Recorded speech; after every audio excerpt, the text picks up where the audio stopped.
Bad migao machwalo gige thieth e pacho kae KEMSA chano yao badgi moro e kaunti ma Kisumu dwe mar adek higani. Achiel kuom yore magigeto duoko godo piny omenda magitiyogo e chwalo gige thieth e kauntis yare bilion 1 nyaka milion 600. Kaka Judith Omondi leronwa, bad migao no kata kamano pod ywak ni gope ma kauntis kaka Nairobi kod Homa Bay ni godo duoko gi piny kendo miyo ok gichwal gige thieth e yo makare. E okang' mokwongo higani bad migao mar piny owacho machwalo gige thieth e kauntis KEMSA obago romo kod jofwambo mar keto ayanga okenge magisego kod midhiero mapod kwakogi kaka bad migao. Motelo e chenro mar KEMSA ma higani en yao bedegi e bombe 2, Kisumu kod Mombasa, kama Kisumu ni lai manyime dwe mar adek higani. Ma chenro ma KEMSA koni dhi konyo gi duoko piny omenda magitiyogo e chwalo gige thieth e kauntis yare bilion 1 nyaka milion 600. The operationalization of the Kisumu Regional Distribution Centers, which with the official launch on 6th of March 2024.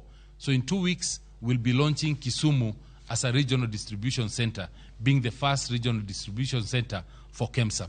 A strategic reorganization of the transport system with new tenders expected to bring down the distribution costs from the current 1 billion shillings to 600 million shillings. Kata bed ni nitie lokruok kod okenge ma KEMSA osegoyo ahinya to nyaka ne yier bod manyien, gikoni gope mag kauntis ma ok tin ne milion 4 pod ywayo gi piny ka kauntis kaka Homa Bay, Nairobi, Kakamega kod Taita Taveta ema pod nigi gope mag KEMSA madongo ahinya. Counties are paying their some special cases which we are dealing with, but I would say 90% of them are doing well.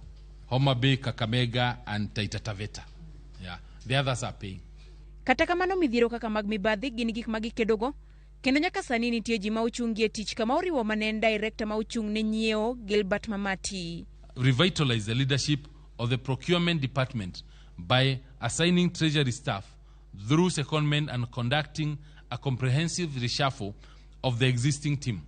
Further, we're in the final stages of appointing a substantive procurement director. Judith Omondi, Ramogi TV. Jatend piny Kenya William Ruto wacho ni piny Kenya